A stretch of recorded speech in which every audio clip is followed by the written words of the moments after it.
to Conversations with Dr. Greer. This is Dr. Stephen Greer. I'm the founder and director of CSETI.org and DisclosureProject.org. And the Center for the Study of Extraterrestrial Intelligence is an organization really formed about 22 years ago now to establish peaceful contact with extraterrestrial civilizations that we have proven are visiting Earth.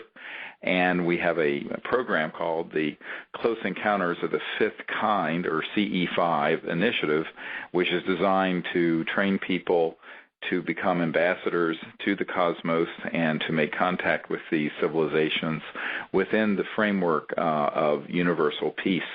And we're going to be focusing on a global network that has been established in the last few years, and I have with me today Kosta, who's a CSETI member who's been working to coordinate this worldwide. And Kosta, thank you very much for being here. Thank you for having me, Steve. It's a pleasure. Yeah, it's a very exciting concept because, we've been doing this, building the sort of morphogenic field, to use a term from Rupert Sheldrake, in consciousness for open and peaceful contact for 22 years. And the foundation of our work is really the understanding of consciousness and the non-local aspect of mind and awareness, the cosmic component of mind, which is within all of us. And this is because, as many people who have heard this program before, but if you're tuning in for the first time, what we've discovered in our research on this is that all civilizations that are extraterrestrial, that have made it from one star system to our star system, have to be transdimensional. They are moving faster than the speed of light. And when you go through the crossing point of light, you go into a multidimensional or transdimensional understanding of the cosmos that's way beyond Newtonian or even quantum physics. And it deals with the fact that the conscious universe is, in fact, a multiverse consisting of not only unbounded pure consciousness from the point of view of the Vedas, but also the understanding that within even relativity, there are degrees of relativity that get increasingly non-local and expansive and go beyond the constraints of linear space and time as you cross into higher speeds and frequencies and resonant fields. For example, your physical body at one level certainly has a material component, but your astral body, the body of light, the body that you have lucid flying dreams with, that body of light is actually transdimensional. And then you have within that the sort of the pure tonality and essence of the song of your soul, your individuality, the spark of individuality. And then you have the pure mind within that illumines all of it. And that pure mind is a singularity.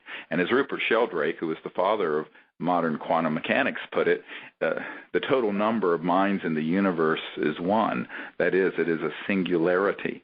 So even though we may be aware of our own awareness, what we have to understand is that when we go into deep meditation, and we teach these protocols for going into very deep meditation and using mantra techniques and breathing techniques, you can experience mind in its expanded aspect so that you can see another place in the universe or another place in time, point in time, I should say. And that's because the nature of the conscious mind is that it's omnipresent, it is eternal, and it is infinite.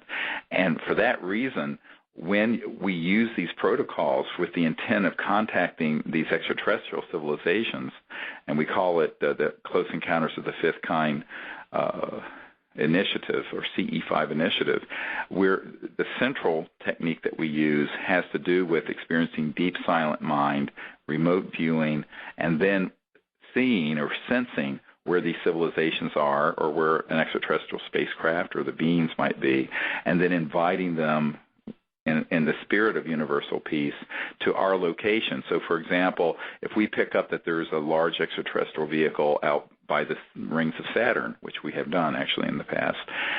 We will connect with those beings, show them Earth, show them where we are. Say if we're in North America, we'll show them where we're located. Recently, we were just down in Arizona, so we might show them the desert Southwest. And then we literally, through coherent thought sequencing, where we it's sort of like a laser light, but it's with thought, we coherently just stream this image from where they are, letting them use our mind to see exactly where we're located on Earth. And the reason every time we do this, we have some kind of contact phenomenon that happens is because extraterrestrial civilizations that are interstellar are also transdimensional, and all of their electronic systems, all of their communication systems connect with coherent thought. And this is what people, the missing link in the whole study of UFOs has been, and that's the lack of understanding of the nature of transdimensional conscious reality.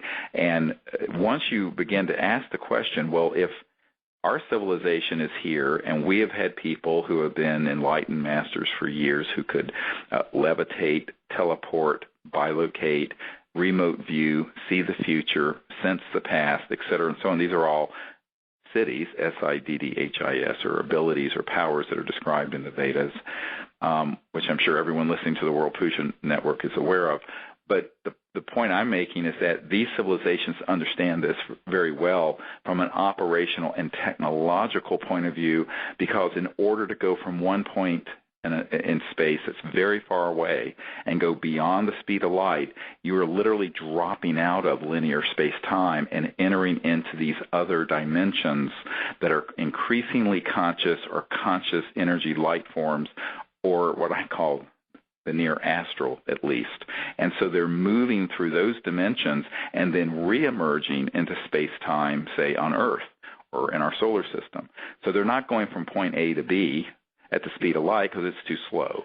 They're using technologies which we understand quite well that are very high voltage electromagnetic systems, but their communication systems similarly are at that level of refinement, so that someone sitting, or a group of people, more importantly, intending to make peaceful contact, experiencing this unified field of awareness together, can go into deep consciousness and then can see these extraterrestrial civilizations, or maybe even their home planets, and connect to the beings, the actual individual beings, and invite them in an humble and heartfelt way, but also for the purpose of universal peace, not just curiosity.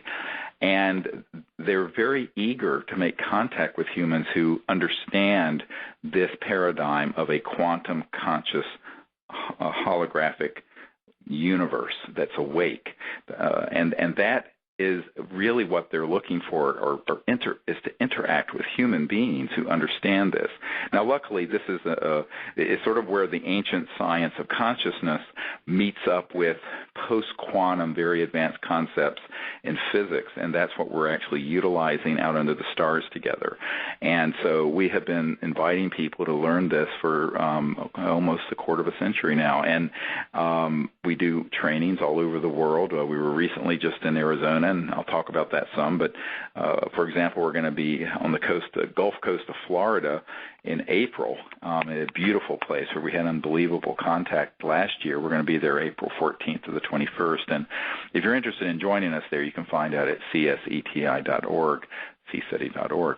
And what we do is that we utilize these protocols, we train people in the meditation techniques, but then we go out under the stars at night. So the afternoons are filled with this sort of training and discussion in the afternoon, but in night we always go out under the stars and we make a circle and we do a puja, since we're on the World Puja Network, I can talk about this, and we do a very sacred puja and a meditation, and we begin this process of remote viewing, contacting the ETs, and inviting them to, say, Marco Island, wherever we are. Now, we also use high-powered lasers that we send up to give them a specific linear vector in case our minds aren't all that crisp. Sometimes we're clearer than others. And then we also have some signals, some beeping tones that were recorded in the crop circles and Colin Andrews, who invented the term crop circle, gave them to us. And we used those along with some CE-5 tones that were recorded at other events where we have had electronic tones come in from space around us that we picked up on our digital or regular audio recording devices, and we play those and send those over radio signals. So we have three modalities we're using: coherent thought from this basis of expanded consciousness, laser light going up from our sight, which is linear, and then also these electromagnetic tones that are sort of a signature CE-5 tones. Now, this whole description is actually on an iPhone app. If those of you who have iPhones or iPads at the App Store, it's the Contact app, and so anyone who wants that can get that and download it to their phone or to their iPad, and it's really effective. I mean, it actually will turn your iPhone into a magnetometer, so it'll pick up on these electromagnetic fields that are shifting and changing all around us.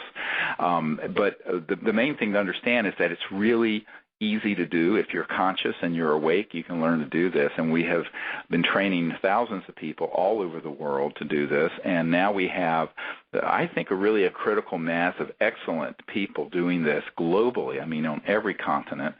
And it's really very exciting because that creates in the morphogenic field the potential for humans to awaken to the fact that not only are we not alone in the universe, but that we can create a future of universal peace and contact that's open and bring out all this knowledge and also the sciences and technologies that are behind how the so-called UFOs or extraterrestrial vehicles are moving, so we can get off of oil and gas and coal.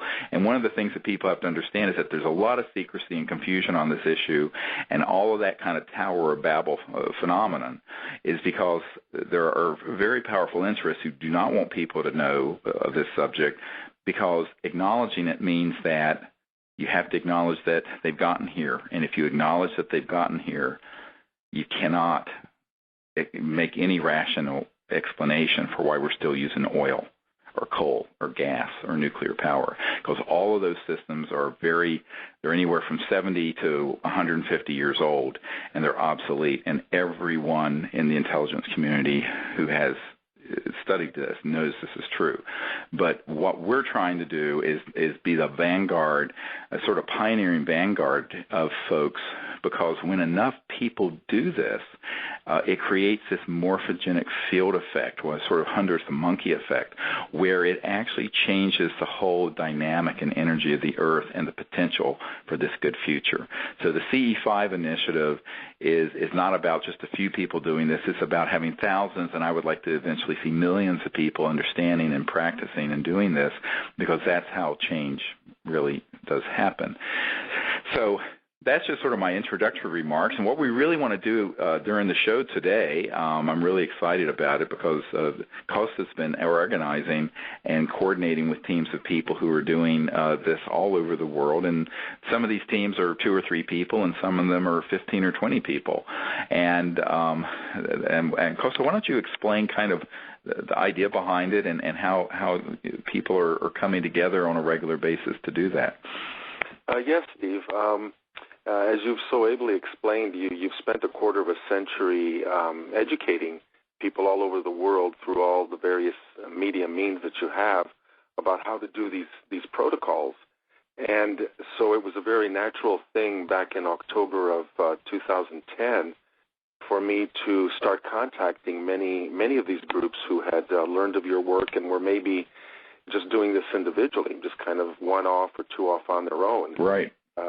So I contacted them and built up a small network where on a monthly basis since October 2010 and over a 24-hour period, usually a Saturday that has been near the new moon so that we could have a reasonably dark sky for sky watching. Right. We would have all these teams coordinate throughout all the time zones during that 24-hour period at a time convenient to them, and have them link up through their hearts and their thoughts with all their other members, many of them people they've never met or don't even know, but that they knew were part of the network. And that way we would create this coordinated monthly effort of human ET contact using these protocols. and try to build up a momentum and keep it sustaining month after month after month. The numbers of groups varies each month, but typically we'll have anywhere from 50-ish to 70 or 75 teams that are spread out over half of the United States and maybe half a dozen countries as well, who are linking up during that 24-hour period. And in order to kind of build kind of a group coherency, because this really is about the group and getting everyone coordinated and working together as representatives of the one humanity. Right. I often send out updates to all the members telling them where the others are located, roughly how many might be in the teams in different places, so they get a sense that, they're not alone. They know what other locations are there. They can maybe visualize them over the earth and link up with them a lot easier that way. As well, to kind of build a great group coherency, after our 24-hour period has passed, I invite any member of our group who's participated to write me and tell me a little bit about their group experience. And I collate these different reports from our field teams that way, put them together and just publish them and zap them out to the whole group membership so that we can all kind of see the fruits of our labors. We can read of other people's experiences, and that way we can, be inspired by the variety of experiences, by the numbers of them, by all the information that seems to come through. Right. So that's great. Well, it's a great service you're providing to do that, really. And that's the gist of it. Well, good. Well, why don't you share some of the things that have been happening with the group since we were last talking about this? I know people have had all kinds of things that have happened, sightings, beings, electromagnetic events, and all kinds of things. That's right. It'd be great if you could kind of share with the listeners some of those. Okay, I can start with a couple great stories. One thing that I forgot to mention the last time we talked was a large event from a large group that joined us actually last August. There's right. a yoga group that is based in Romania and has been around for at least a couple decades or more, right. which has, I think, tens of thousands of international members. Correct. And it just so happened that one of the evenings where we were doing our own global CE-5 coordinated contact, this particular group was having a retreat in Romania where thousands of their members would come for a month and do their spiritual practice. And that particular night, they were doing actually an ET-related ritual of their own that they decided to coincide with ours. So we had a very dramatic inclusion of, I believe, 7,000 or 8,000 people from this particular group in that spot in Romania doing even a physical coordinated movement. Yeah, actually, to be clear, you may not know this, that group has actually been studied, the book Hidden Truth, Forbidden Knowledge, which kind of is the story of how all this unfolded in my own life, which you can get at disclosureproject.org, is now in 8 languages, including Romanian. So they've all studied this, and even though I haven't been able to travel yet to Romania, I've been invited, but they have been actually practicing these concepts and talking about them. And one of the members of our CSETI team that was actually just with us in Arizona is Romanian, and she has been our liaison to this group for a number of years now, 2 or 3 years, and so they're really quite aware of this. And so, so go ahead. Yeah, I just wanted to give that background for this particular group there. Thank you for that. That's an excellent background, and that's one example there of a very dramatic and large infusion of energy into our modest effort, which is growing, which is very welcome. And I'm sure from the ET's point of view, when they see a great influx of human beings who are people of goodwill and genuinely seeking contact, this must make them very happy as well. So we're very indebted to that particular group, to MISA, for joining us at those times yearly. And so from the large scale, I also get stories on a very intimate level and everything in between from our various members. I'd like to share one of those stories, a very intimate one by one of our members who wrote this in his own words. So I will present that and let you know what it was that he experienced recently. He wrote, "I have a pretty routine experience that happens nearly every time I go out, which is once or twice a week. Tonight was a little different because I did more experimentation. Normally, two types of signals come on my magnetometer, all of which are recorded on a voice recorder on my iPhone. One is a strong 6-beat signal that sharply maxes out the magnetometer with each beat. This I associate intuitively with two small gray-like beings on my assigned team. After a few of these sequences, there is often an exuberant, fast-paced lyrical burst which is almost symphonic in quality. This I associate with the supervisor of my assigned team, who I met in a vision in Crestone last spring and named him Lar. He is very tall, and I've had a few visions of his planet, his craft, and what his mind state is as he does his ambassadorial work." And he finishes by saying, "Tonight the signals came the very instant I turned on the magnetometer and iPhone recorder. I decided to try something we've done during the last few trainings.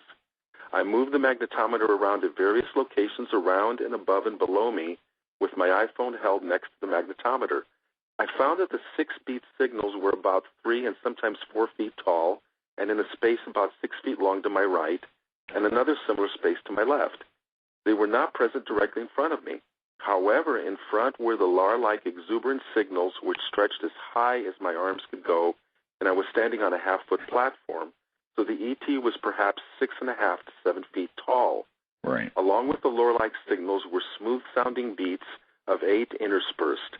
After measuring that, I went back to sitting with the magnetometer and iPhone to my right on the table, and the 6-beat signals came back strong, interspersed with the Lar lyrics. All in all, I came away awestruck. Their presence is very personal, intimate, and immediate." So you had mentioned, Steve, that various modalities are used, and this particular story just underlies one example of using the iPhone, and the app that you had created for contact turns your iPhone into a magnetometer. So this particular member of ours was using that piece of technology to make this incredible sensing contact where he could actually tell where the beings were by the response. And I know you've done some of that at your trainings too. Well, we have it happen every time now. And what's interesting about this, to give some background, because that's a story that requires a lot of explanation. When there's a craft or a being that is in the area that's not fully in the 3D but is present, there are electromagnetic signals that will come in through various electronics we have on site. One is a thing called a magnetometer, and it actually picks up the magnetic field flux, the change in the magnetic field around you. Now, what's interesting, and this is something that I know who wrote that account, and he's a fellow physician, actually medical doctor, and a very conscious and wonderful man. And he and I have done this where we've gone around to every piece of equipment with our magnetometers. And by the way, he wasn't using, we have magnetometers separate from how your iPhone can be made into one. And there will be no signal coming from anything unless you hold it within 2 inches of, say, a camcorder or something that has a motor running. And it will be completely 100% silent. But as soon as we have contact, and often we'll see an object in the sky, we'll see something in the field around us, we have videotape of these things that blip in very quickly, then these electronic detectors, some of them are like radar detectors and laser detectors, but there are also these magnetometers, which are magnetic field meter devices. They will actually not just go off because there's a being present or a craft nearby. They'll go off in a sequence, like he's discussing, that's actually conversational, which they do not make. If you picked them up and took one of these devices and put it next to a refrigerator or next to a cell phone or anything like that, it will not make these sounds because we've done this. We've done it over and over and over again, and we're out in the middle of nowhere. So what you find is that these extraterrestrial civilizations don't always appear in 3D. They may be there in 3D, but you can't see them. Maybe they're, I hate to use the word cloaked, but they're phase shifted out of phase so that, you're seeing some sort of effect from them. You may see some subtle energy. You may see an orb float through the circle. Now, but these detectors will actually lock on, and they will come within the circuitry and actually begin doing this coded messaging that can go on for as much as an hour or two. And it's really fascinating to see this happen. And people who have these sorts of devices will say, I can go anywhere and have it with me in my car all the time. It never does this, but when we're doing this contact, it makes this sort of electronic transdimensional signaling. It's really quite exciting to experiment with, and it's important to understand this because it doesn't have to be like a Steven Spielberg movie where there's a ship that materializes fully. We have found that they will materialize fully at times.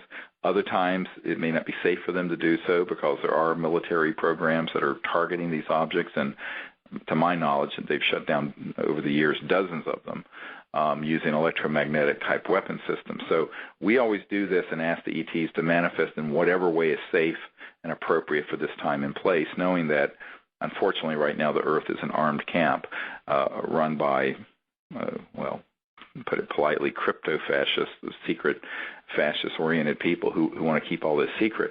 But that doesn't mean that the ETs can't make very intimate, overt, demonstrable contact, but it may not be the way everyone's expecting. And this is the key thing to understand. They don't have to comply to our expectations. We have to understand how a faster than the speed of light, transdimensional interstellar civilization might appear.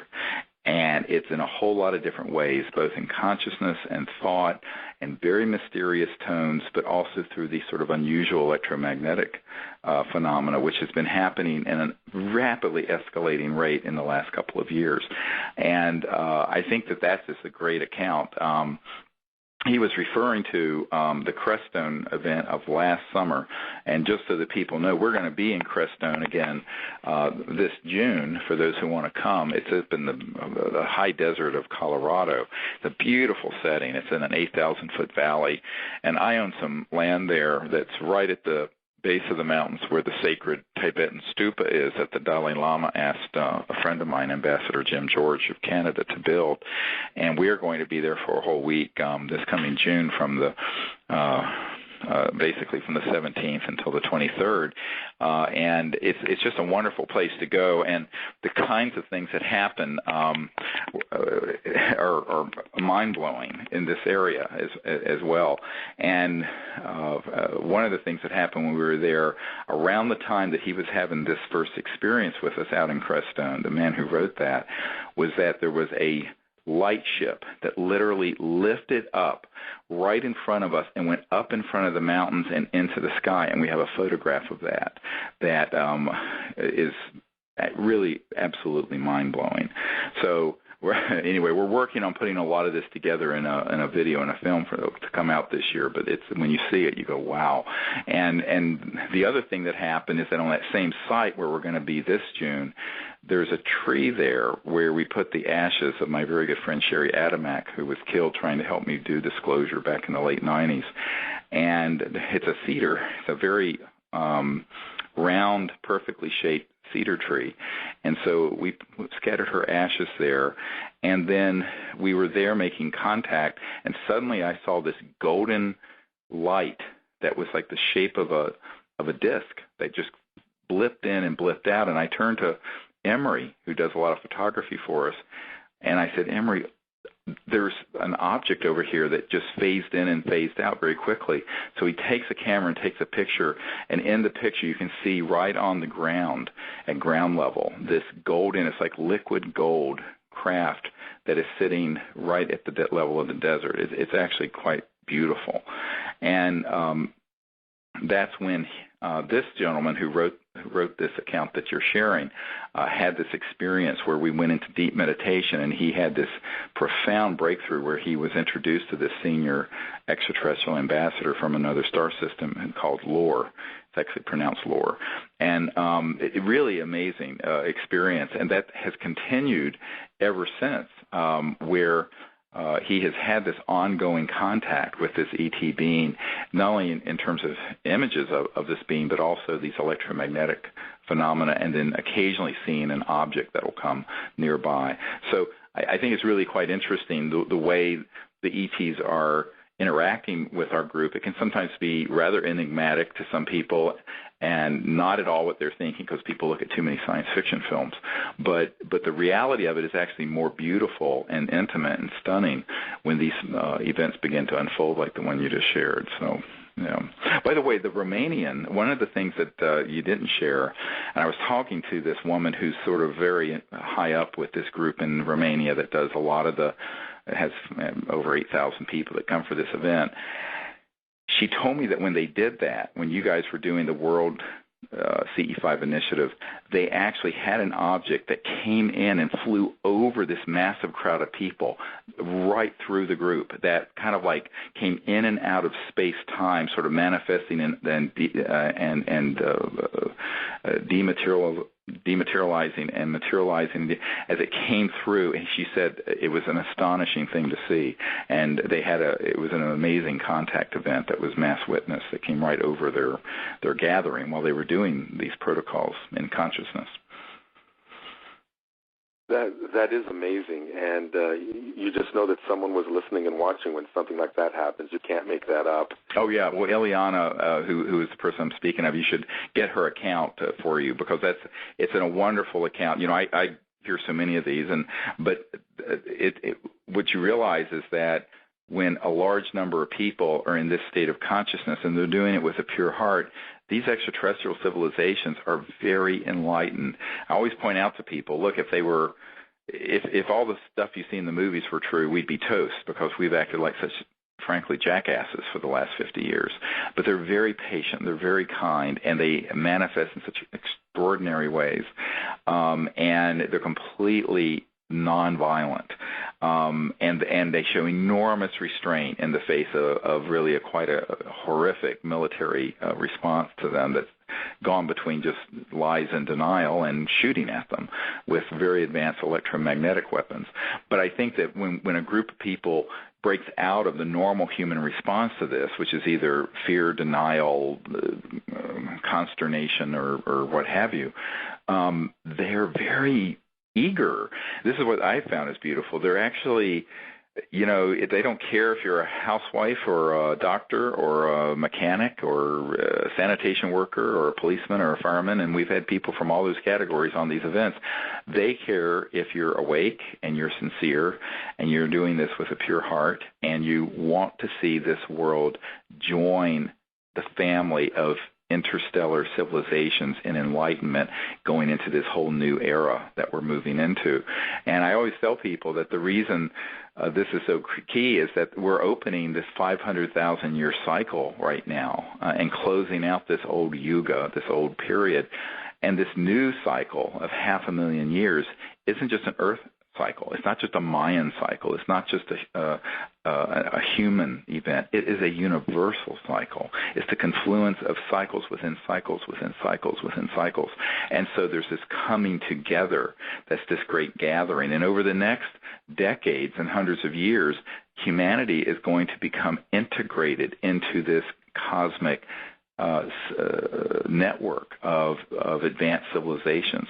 Of course, the entry ticket to that is that we behave with a modicum of civility, which means at least we stop murdering each other in warfare. But we're not there yet, obviously, if you see what's going on in the world today. But that's where we have to be moving, and this is the more people who understand that and actually walk that walk, and go out and become ambassadors, the more it potentiates that good future, the more it manifests that good future through us. And that's why doing these large group events is so important. So what are some of the other ones that you have there? I know you have a number. Well, some of this, what you've been talking about is very enlightening and very serious kind of business. You're right. It's about finding peaceful people on this planet to help solve our own problems and then to become part of the universal peace process where we join other planets. And this is all very serious and profound work. Right. At the same time, though, judging by, I'll have a couple stories here, we see a lot of, I almost want to say, whimsical or lighthearted type of communication too that can balance some of the more serious aspects of this. For example, one member wrote us, yesterday evening we witnessed something spectacular. After meditation and vectoring, we saw one ship approaching from the west and two from the north. They were heading towards each other like on a collision course. We signaled to them, and by this he means with a laser, which we use as part of our work. We signaled to them, and all three flashed back. Right. After that, they converged and formed a perfect triangle for about 5 to 8 seconds before continuing their course. And another similar kind of story was written by someone. By the way, the one I would just mention was from the island of Aruba. Oh, and what's important about that, by the way, is that the equilateral triangle is if you go to cseti.org, you'll see this logo that's an equilateral triangle. And the mantra that we use actually makes a triangular form in deep consciousness that becomes a tetrahedron and then can merge into becoming a double tetrahedron in a Merkaba. And it's very interesting. And the logo for CSETI.org became that after we went up on this hill in England back 20 years ago in 1992, and Colin Andrews had told me we're the epicenter of all these crop circles. So we went up there and we visualized this equilateral triangle and sent it mentally to the ETs. And that morning, in a field not far from where we were, that logo form was found in a crop that was the best crop circle of that year in terms of the science behind it, for it being a legitimate, not hoaxed one, et cetera, and so on. And it was as if they had lifted it from our minds and put it in this field of wheat. And it's actually quite beautiful. The story of that is also on the CSETI site. So it's interesting that they would make then this same triangular form in the sky. Well, there was 1 month early on as we were forming the teams. It wasn't in October when we started, but maybe several months later, when I asked our teams to specifically in their meditations as we were linking up to ask for demonstrations of this CSETI triangle that you were just talking about, Steve. Right. See how many different ways the ETs might choose to communicate with us. And though I don't have some of the stories here, I have to say that during that month, I got numerous examples of not only like this one that I just related to you from Aruba, but other ways that the triangle from the CSETI symbol showed up. Some of it, very terrestrial in certain ways, some of it, like this previous example, up in the sky. And as a matter of fact, myself, in the Sierra foothills with my team, towards the end of the night, I happened to look up and I saw 3 of them near the horizon in a perfect equilateral triangle, just skimming the edge of the mountains in the distance, slowly and very deliberately, so that I could not mistake it or talk myself out of it being anything than it was. It was a triangle. So that was just really heartening to know that,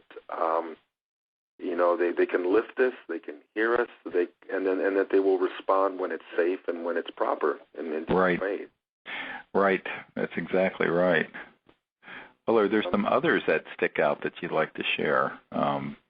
Yeah, here's one that's a combination of sky and something more personal, which is interesting. One member wrote, I believe this was from Tennessee, I had a most interesting experience last Saturday night. I parked my car after coming home. I looked up, and suddenly I saw 11, count them, 11 amber-colored UFOs undulating very calmly in the sky. Right. I was stunned and mesmerized. I was able to view them for about 5 minutes, and then they just all disappeared. What could I say? What could I do? I went up into my apartment, checked my voicemail. I saw I had one call and carefully listened. It was a chirping sound. What was that? Then I flashed on having read some of the ambassador training experiences of folks who had astrally sensed the ET presence, hearing what they called a chirping sound. The ET has typed at my phone over the last few years, calling up but leaving no message, sometimes 4 or 5 times a day, chirping. From what I can dimly gather, this must be one way that ETs are phoning home. or phoning us at least. Yeah, right. Phoning us, yeah. And well, we've had a number of people have unbelievable things happen. Of course, you've heard the story of Marilyn's experience in New York, where they were so insistent they kept putting music and E.T. writing on her cell phone, and until she would come to one of these expeditions, which she did a couple of years ago, and it was insistent. And the ETs very much understand how to interface with these electronics, with consciousness, and of course they can fully materialize. One of the things I want to share is that a little over a week ago we were up on the edge of Tonto National Forest in Arizona, and this was an advanced expedition for people who had already been on one of these week-long training events. And we were in this meditation, and we had done the puja in the center of our circle. And we were right at the point where we were in the meditation where, and I was speaking sort of what I was experiencing, where there was quite clearly a number of ET craft that were around us, but they were shifted on different frequencies beyond the speed of light, beyond linear space-time, but around us proximally, and we had some electromagnetic, amazing things happening. At the point in the meditation where I was speaking about human civilization becoming this God consciousness, enlightened civilization, traveling amongst the stars as a people with these other civilizations, as the words God consciousness left my lips, I'm not kidding, there are 23 witnesses to this. At that moment, the sky opened up. It was like the heavens were rent asunder, and kind of behind me and above came an object that came in and fully materialized, and it was massive, and it put a blue light into our circle. It didn't light up the whole area, onto our immediate area, and it was so bright that even people who had their eyes closed saw it like the sun had come up and was shining in their eyes. It was that brilliant, and it was amazing, but it was like it was on cue with that expression of enlightenment of humanity traveling amongst the cosmos with these other civilizations into the future. It was really beautiful, and everyone felt that it wasn't light, it was some kind of a conscious energy that was sent through everyone, where everyone felt like from their crown chakras all the way through their bodies and into the earth, into humanity, was this amazing energy that was being transmitted. And this was something that everyone saw. I mean, there was nothing subtle about it.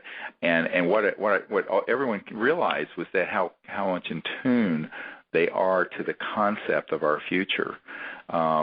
And the potential within humanity, because we dwell a lot on all the problems on this planet, but there's also this enormous and beautiful potential that we have of great kindness and great enlightenment and invention and peace, and that this is exactly what we have to aspire to is our higher aspect, and if we do, we'll be that.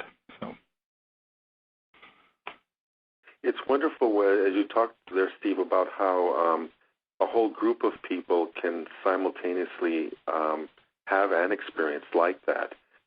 Having been on trainings with you, it's not uncommon sometimes in these groups for a small group of people to witness something, and then by the time others turn their heads or reorient themselves, the phenomenon has vanished. Right. And so not everybody always sees the same thing at the same time. And that also makes for a richer experience, too. But there are times when a whole group can kind of just be brought right into their hearts simultaneously. That happened with one of our teams where 14 people simultaneously witnessed an object in the constellation Orion. Right. Laser signals were put there, which hung around for about 10 minutes and would just slightly change positions, but it would be there pulsing on and off and then disappear and then on and off, just long enough, 10 minutes, so that every single member of that group could be sure that they had all shared the same experience. And that's the kind of thing where you just walk away feeling uplifted, because you know that you've been so very consciously touched and communicated with, and there's no mistaking that kind of a communication as being some kind of natural weather phenomenon or something man-made. Right. Yeah, no, these sort of things are unmistakable, and they have an energy about them that's actually stunning and very beautiful. So, well, there's some others that you have. Do you have any others you would like to share with listeners? Yeah, another member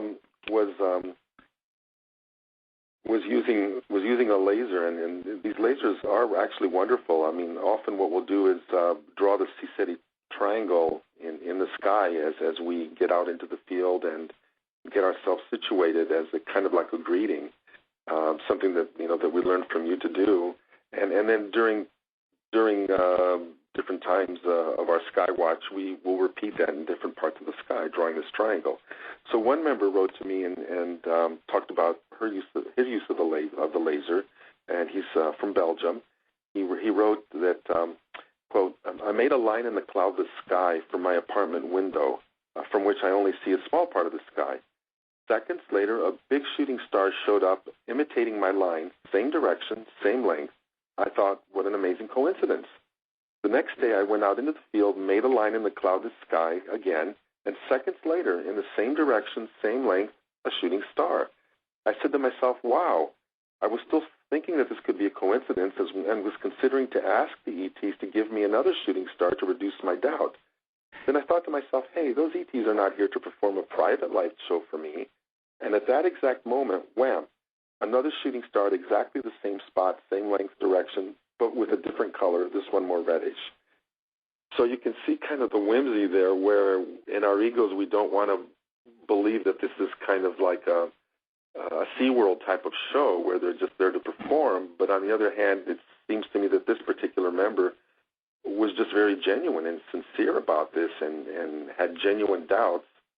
And to that, the ETs responded in a very respectful and almost playful fashion. Right, they are very playful. You're right, and we actually had this happen when we were in Arizona here recently, where a couple weeks ago, and we were doing our protocol, and suddenly everyone on this part of the circle where I was sitting heard like human footsteps behind us. But you look back, there'd be nothing there.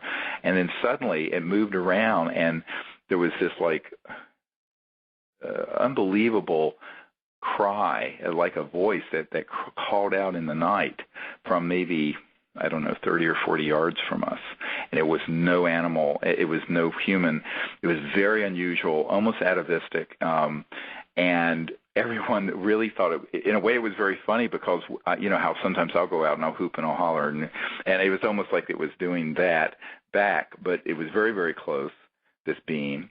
And we had just been talking about how we had sensed that there were a group of beings that were right there that we could see near the puja table, and they weren't quite fully materialized. And then in the meditation, we heard them, and then people actually were touched. They could feel beings touch them on their shoulders. And then this event happened where I think we got it recorded because it was a loud cry of some kind of a humanoid being that was in this dimension enough to be quite clear. And but it was very playful. It was almost as if they were wanting us to continue to do that with them. And so there's an almost infinite variety of ways that these extraterrestrial civilizations will send ambassadors and emissaries to us and do these sort of things that seem quite bizarre and sometimes very funny. But when they happen, you go, wow, they're really quite interested in what we're doing.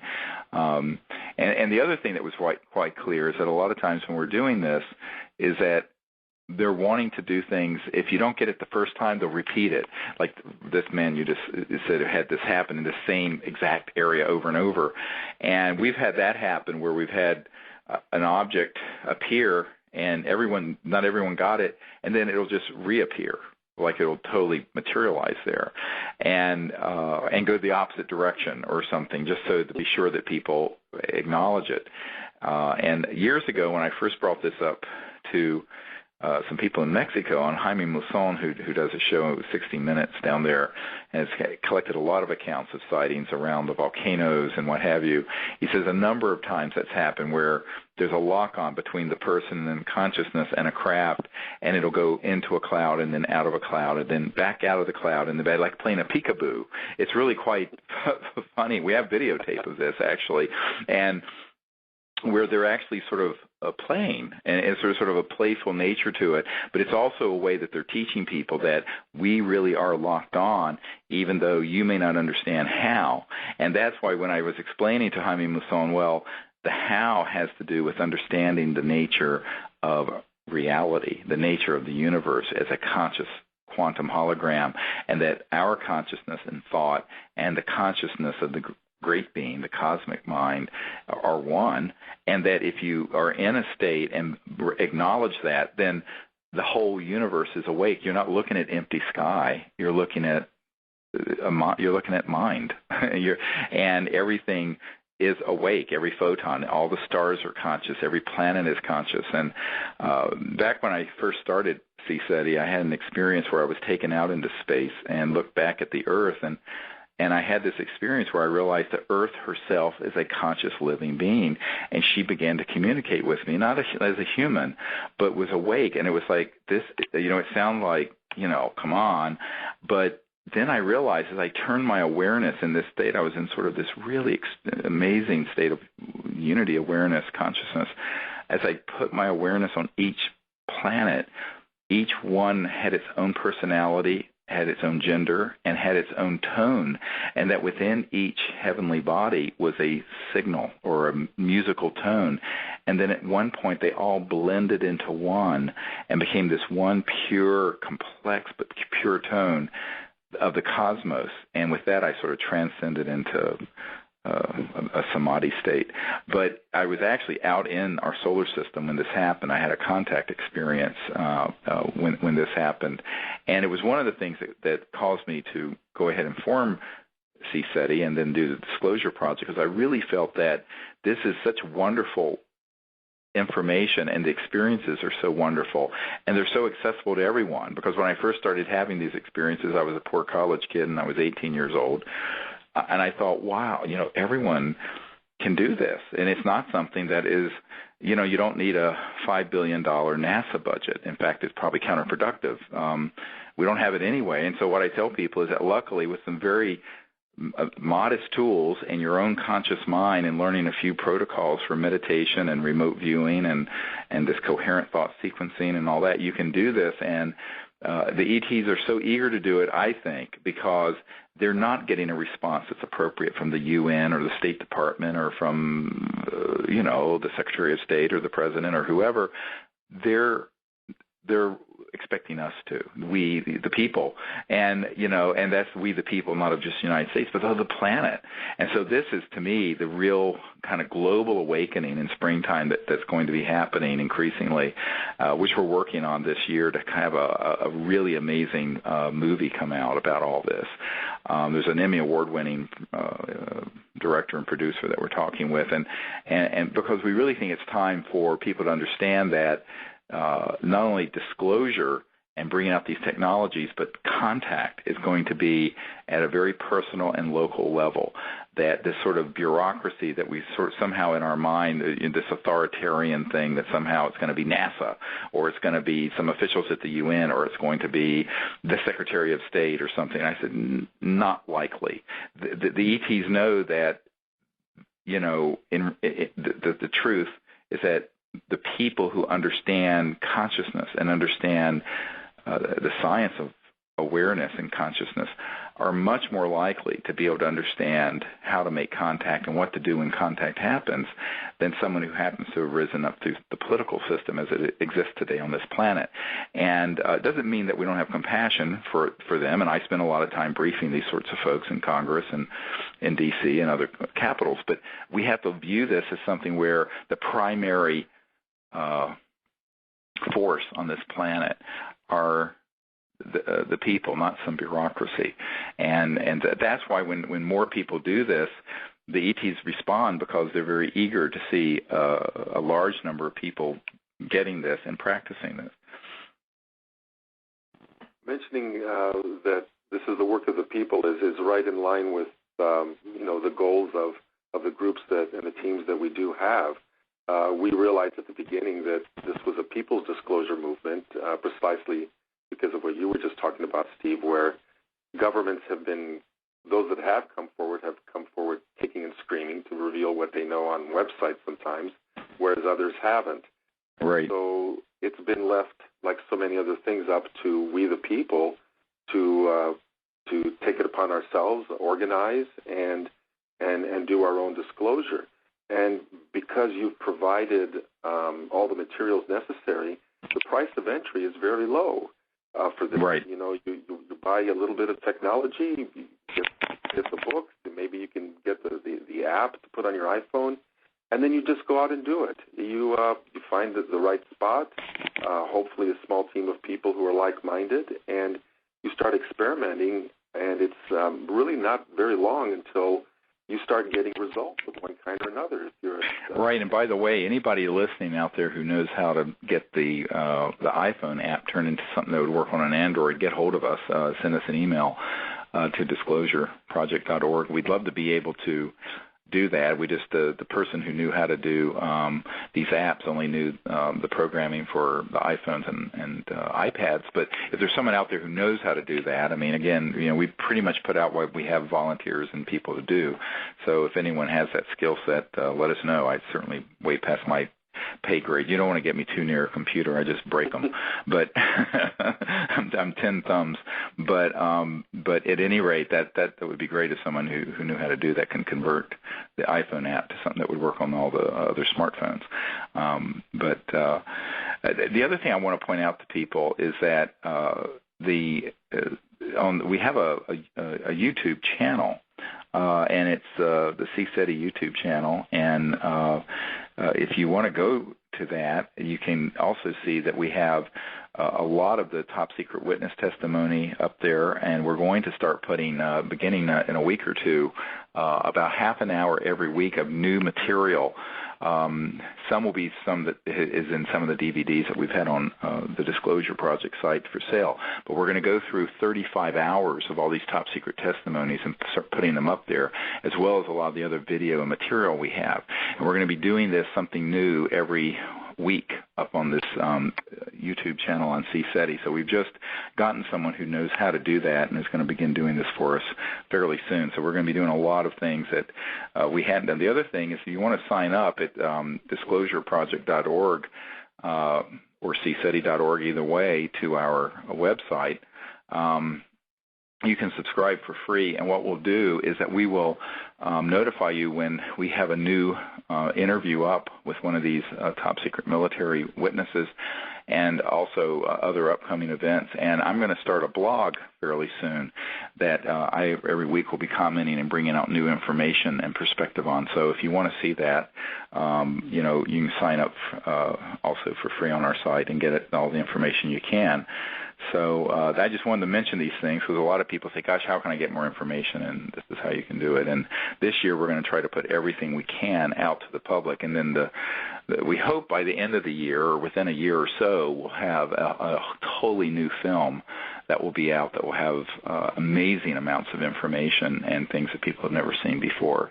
And the whole story, and it's going to contain not just all the disclosure information, it's going to contain the contact experiences we've had, the best of the images and film footage and photographs, and also a great deal of information on the free energy and new energy systems that we need to come together as a people and bring out. So anyway, those are things that we're planning this year. And again, if you'd like to join us for our expeditions, we do have the one coming up in Florida in next month in April, and that one you can find out about at cseti.org. And we also have one coming up in June that will be in Crestone, which is just a fantastic experience, and that one is the 18th to the 24th of June. And then we'll also be up at Mount Shasta, California, kind of your neck of the woods, coast up. But we're going to be up on the mountain, and there's this massive lodge that we've found that's surrounded by thousands of acres of national forest that has this unbelievable view of Shasta, and we're going to be there from August 12th to the 18th this year. So it'll be pretty warm, won't be too cold at night, which should be nice. And then in November 11th through the 17th is what is tentatively planned. We're going to be out in the desert, Southwest in the desert again. So we have these events coming up, and if you want to join us on these, you can find out more at CE-5.org. So, well, Kosta, thank you for being with us today and sharing these experiences from folks around the world. And I want to thank you for doing that, because I think it's such an important thing to help coordinate people into this kind of esprit de corps, and I certainly haven't had time to do it, and it was something we needed to do, and I'm glad and grateful that you stepped up to the plate to do it. Thank you. You're very welcome. It's been a joy, and the response has been tremendous from people and the enthusiasm. So it's got its own momentum now, and we just hope that it continues to grow. Right, it will, and we're going to keep looking up. All right, and I'd like to thank the folks at the World Puja Network for hosting us here every 2 weeks, and you've been listening to Conversations with Dr. Greer, and I'm Dr. Stephen Greer of CSETI and DisclosureProject.org, and hope to see you soon under the stars. God bless you, and keep looking up. Bye-bye.